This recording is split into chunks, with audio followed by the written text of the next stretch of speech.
Okay, here we go. We're looking at job order costing. I may do this in a couple of sets. We'll just see how long it takes.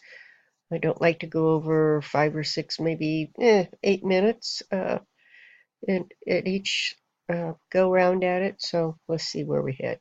This is job order cost, and as I said in class, there's two costing systems that we're going to be looking at in the next couple of weeks. One is process cost, one is job cost. Process cost looks at like items similar to manufacturing where you're running an assembly line. Job cost is going to look at jobs that are custom made, where you can tag each minute of time spent on it and each bit of material used in it. And then we wrap into there the overhead that goes with that. So this one is a process. We're costing out process. This one we're actually costing out a particular job. And if we continue on with job order cost, you're going to see it's custom orders, it's like products, um, it's I guess I should rephrase that. It's not like products, it's products that are custom, they're unique to themselves. Usually very low production volume, you're making one at a time, and you're very flexible on it so that you can change it for whoever's buying it.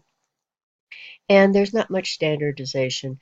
When you think of job order operations, it shows a doctor, maybe consulting, a lawyer would be another job order system.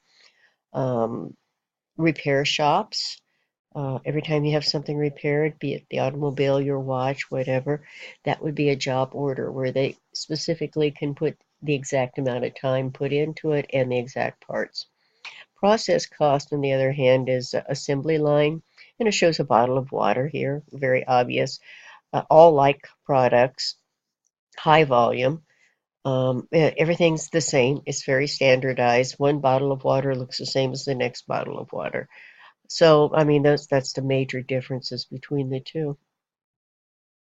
Did I skip one? Oh, here we go. Then we talk about here's the flow. Now, in the beginning, the introduction chapter, we looked at materials and we looked at labor, and those were direct costs, and then we talked about overhead. Well, the materials usually go directly into the product, and we know exactly how much, so that's a direct. But there are some materials we buy, such as staples for a magazine or glue, that we don't know exactly how much anything is used in it, and that becomes an indirect material. Same thing with labor. We have workers who work directly with the product, who are touching the product, and then we have people who are supervising and adding support for those people. That also goes into overhead. And then there are other things that go into overhead, such as depreciation that can't be directly tied to any one product, or utilities possibly, or insurance also. So those are all supporting expenses, and those go in inventory, go into factory overhead, and then into inventory, and they're all product costs. So, and then you can see how that goes into work in process, and then from work in process, it goes to finished goods, and then from finished goods, once we sell it, we get that cost of goods sold. That's that cost of goods manufactured, transferred in. So, and we talked a little bit about the documents that support job order, and much of this is done via computer, but there are four things that you're going to have. You've got the job cost sheet, you've got the material ledgers card, you have the requisition, and then you have a time card. So you're keeping track of direct, right? You're keeping track of when you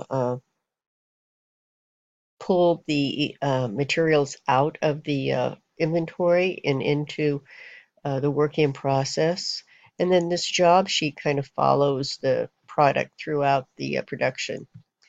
And here's a job cost sheet. It shows direct materials, direct labor, and overhead, and costs are gathered as it goes through the process. You see different dates here. when things are requisitioned and the direct labor completes it. And then you'll see here we've added our applied overhead, which is an estimate of the direct labor costs. This is a material ledger card where we keep track of all of our raw materials. It's going to show when it comes in, how much came in, and how much it cost, the total price, and then it shows when it's issued out, and then it shows the balances left in inventory. A lot like your LIFO, FIFO, when we talked about that in inventory and Financial 101. Here's where we are taking it out of raw materials. It's called the materials requisition, and putting it into the work in process flow. So everything is documented. This is going to be a full requisition sheet that shows where these direct materials went, so that you have a total of the direct materials put into each one of these. And here you'll see the indirect. It's been this is your labor costs. Again, you've got time tickets and you have salaries. Time tickets are usually your labor, your hourly labor that are direct labor. Salaries and contracts of that nature would be indirect labor. And these costs all accrue um, to the product being made. And then they show a list of the total labor in that particular period for these specific jobs and how it goes into work in process. And now let's stop here and I'll start another one for overhead because I don't want to blow you away. So this that I've just shown you here is an overview of direct materials, direct labor, and factory overhead and how it all flows through the system to get into work in process and eventually into the finished goods.